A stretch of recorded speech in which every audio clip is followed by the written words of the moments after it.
In case of fundamental analysis, whether it be top-down approach or bottom-up approach, both these approaches combinedly we call as EIC analysis, which means economy, industry and company. ഏതായാലും top down ആയാലും bottom up ആയാലും ഈ മൂന്ന് കാര്യങ്ങളാണ് fundamental അനാലിസിസിൽ analyse ചെയ്യുക. അതിന്റെ order മാറുന്നു മാത്രം. ബോട്ടം അപ്പ് ആണെങ്കിൽ കമ്പനിയിൽ തുടങ്ങി അതങ്ങ് ഇക്കോണമി വരെ പോകുമ്പോൾ, ടോപ്പ് ഡൗൺ ആണെങ്കിൽ ഇക്കോണമിയിൽ തുടങ്ങി കമ്പനി വരെ എത്തുന്നേ ഉള്ളൂ. പക്ഷെ ഈ മൂന്ന് കാര്യങ്ങൾ അനലൈസ് ചെയ്യപ്പെടും. സോ നമ്മൾ എങ്ങനെയാണ് അതിൽ ഇനി ഓരോന്നും നോക്കാം. നമ്മൾ എങ്ങനെയാണ് how we are going to analyse an economy. ഓരോ ഇക്കോണമിയും അനലൈസ് ചെയ്യണമെങ്കിൽ whether it is a developed economy, whether the particular stage of the economy is suitable for investment എന്നൊക്കെ അറിയണമെങ്കിൽ യു ഹാവ് സർട്ടൺ ഇൻഡിക്കേറ്റേഴ്സ്. ആ ഇൻഡിക്കേറ്റേഴ്സ് ആണ് നമ്മളിവിടെ പറയുന്നത്. അതിന് എക്കണോമിക് അല്ലെങ്കിൽ മൈക്രോ അനാലിസിസിന്റെ ഇൻഡിക്കേറ്റേഴ്സ് എന്ന് പറയുന്നത് agricultural growth ആണ്. So what is the growth of agriculture, rate of growth of agriculture, rate of growth of industry, then type of the economy, whether yours is a capitalist, whether it is a socialist or it is a mixed economy. Then what is the business cycle എന്ന് വെച്ചാൽ നമ്മളൊരു പ്രോഡക്റ്റിന്റെ life cycle ഒക്കെ പോലെ business പല സ്റ്റേജിലൂടെ കടന്നു പോവുക. ചിലപ്പോൾ it will be in the boom, ചിലപ്പോൾ it will be in the recession, at times it can be എന്താ പറയുക, it can be in the depression or it can be in the recovery. അപ്പം അങ്ങനെ പല സ്റ്റേറ്റിൽ വരാം. So currently what is the state in which the business entire business is going. ഇപ്പം നമുക്കറിയാം കൊറോണയുടെ ഒരു സാഹചര്യത്തിൽ എല്ലാ ബിസിനസ്സും ഡിപ്രഷനിലാണ്. You don't have a business which gets flourished in your period. So business cycles അങ്ങനെയാണ്. Then comes gross domestic product. That's a growth rate of the economy ആണ്. It's the aggregate value of goods and service produced in the economy. And calculation formulas ഒക്കെ ഉണ്ട്. അത് നമ്മളിവിടെ നോക്കേണ്ട ആവശ്യമില്ല. Growth rate നമ്മൾ പറയാം 5.6 വരെ താഴും, 3% പോകും, 13% ഉയരും. നമുക്ക് അങ്ങനെ പല കാര്യങ്ങളും കേൾക്കാറുണ്ട് അല്ലേ. സോ ഇറ്റ് ഇസ് അതൊരു growth rate. Overall what is the growth rate of the economy, അതാണ് GDP. Then what is the savings and investment patterns existing in economy. ഇപ്പൊ ആൾക്കാർ ഈ ഒരു ഇക്കോണമിയുടെ അവസ്ഥയിൽ ആൾക്കാർ ഇൻവെസ്റ്റ് ചെയ്യാനാണോ സേവ് ചെയ്യാൻ? ഇപ്പൊ നമുക്കറിയാം കൊറോണയുടെ ഒരു സിറ്റുവേഷനിൽ ആൾക്കാർ ഇൻവെസ്റ്റ് ചെയ്യാനാണോ താല്പര്യം? അല്ല, ഉള്ള പൈസ സേവ് ചെയ്ത് വെക്കുക എന്നുള്ളതാണല്ലേ. So what is the general pattern of saving and investment in this particular economy at that particular point of time? Then interest rate. ബാങ്കുകൾ പൈസ എത്ര ശതമാനം പലിശയ്ക്കാണ് കൊടുക്കുക എന്നുള്ളതാണ് ഇൻട്രസ്റ്റ് റേറ്റ്. എങ്ങനെ ഇൻട്രസ്റ്റ് റേറ്റിൽ നിന്ന് നമുക്ക് ഒരു ഇക്കോണമിയുടെ ഗ്രോത്ത് മനസ്സിലാക്കാൻ പറ്റുന്നത്, അല്ലെങ്കിൽ ഹൗ യു ക്യാൻ അനലൈസ് എന്ന് പറഞ്ഞാൽ, if the interest rates are very high എന്ന് പറഞ്ഞാൽ എന്താ അതൊന്ന് മീൻ ചെയ്യണേ? ഒരു കമ്പനിക്ക് കാശ് ക്രെഡിറ്റിന് എടുക്കണമെങ്കിൽ കൂടുതൽ പലിശ കൊടുക്കണം എന്നല്ലേ. It means cost and availability of credit കൂടുതലായി വരും. Cost and availability of credit കൂടുതലായി വരുന്നതനുസരിച്ചിട്ട് ആ കോസ്റ്റ് ബെയർ ചെയ്യാൻ പറ്റുന്ന കമ്പനീസ് മാത്രമല്ലേ ഫ്ലറിഷ് ആയിട്ട് വരുള്ളൂ. ഇപ്പോൾ ഈസി ആയിട്ട് ലോൺസ് അറ്റ് ലോവർ ഇൻട്രസ്റ്റ് കിട്ടുമെങ്കിൽ maybe there is a chance for more companies to come and there is a chance for the economy to flourish at a large. അതാണ് interest rate. ഇനി inflation എന്ന് പറഞ്ഞാൽ നമുക്കറിയാം, we are very familiar with this particular word അല്ലെ.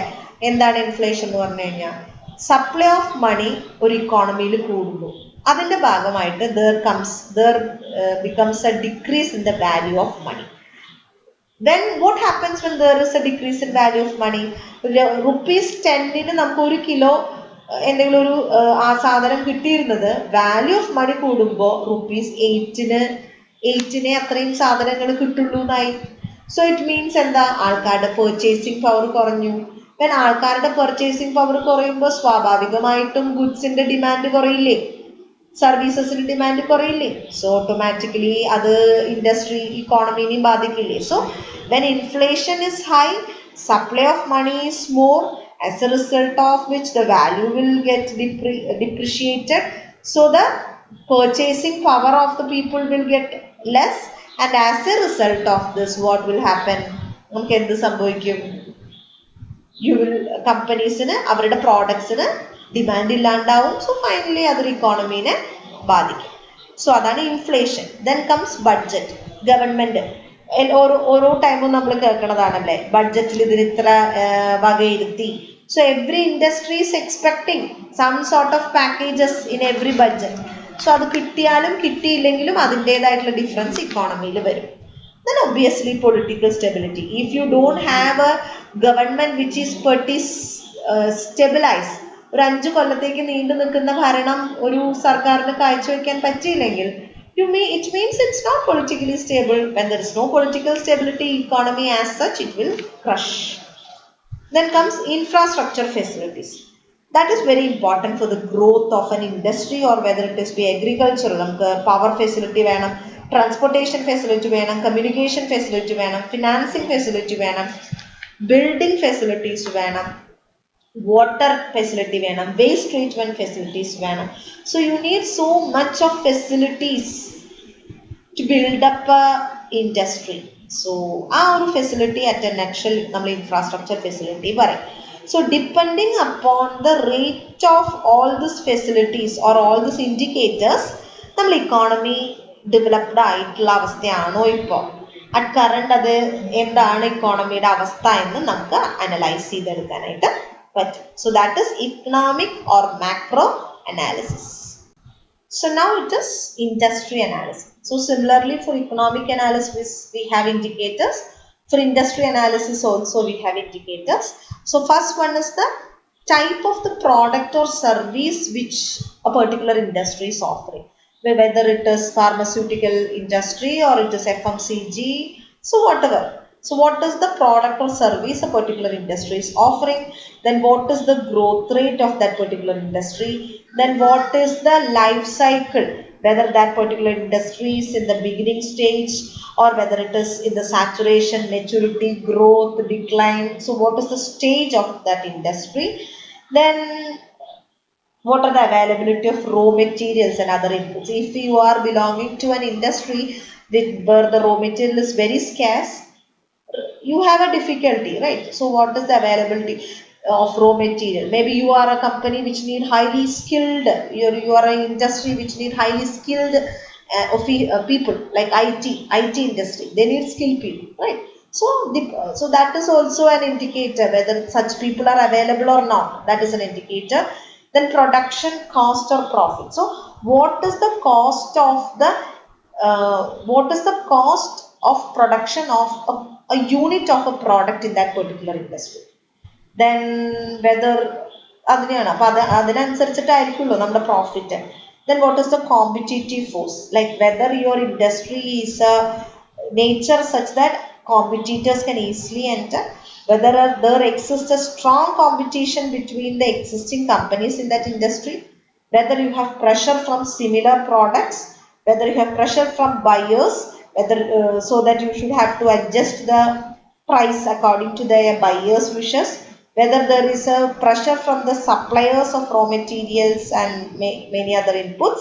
So all this together you will get a competitive, what do you mean by competitive force? And finally, whether your company is a cyclic industry. Cyclic industry means those industries which are very sensitive to the economic condition. You have defensive industries which are not that much defensive, not that much cyclic, not that much sensitive to the economic condition. They just defense. Comparatively they stay strong even in recession. So such industry, you say it as blue chip industry. So അവർക്കൊരു എന്താ പറയുക, വളരെ ബുദ്ധിമുട്ടുള്ള ഒരു പീരീഡിലാണെങ്കിലും അത്തരം industries strong ആയിട്ട് നിൽക്കും. Then comes what is the capacity utilization. നമ്മളൊരു വൺ മേജർ ക്വസ്റ്റ്യൻ അതാണ്, കപ്പാസിറ്റി. ആ ഒരു ഇൻഡസ്ട്രിയിലുള്ള പല കമ്പനീസും അതിൻ്റെ കപ്പാസിറ്റീസ് ഇഫക്റ്റീവായിട്ട് യൂട്ടിലൈസ് ചെയ്യുന്നതാണോ? Then whether what is the nature of the demand, ഒരു ഇമ്പോർട്ടൻറ്റ് പ്രോഡക്റ്റിന് ഡിമാൻഡ് ഉണ്ടോ ഇല്ലേ, ആ ഒരു പെർട്ടിക്കുലർ ഇൻഡസ്ട്രിയുടെ മൊത്തം പ്രോഡക്റ്റിന് ഡിമാൻഡ് ഉണ്ടോ ഇല്ലേ. ഗവൺമെന്റ് ഫോളോ ചെയ്യുന്ന പ്രോബ്ലംസ് എന്താണ്, പോളിസീസ് എന്താണ്, sorry not problems, policies. Then what is the labor and industrial problems, and what is the type of management belonging to that entire industry. So industry analysis എന്ന് പറയുമ്പോൾ മൊത്തം ഇൻഡസ്ട്രീനെയാണ്.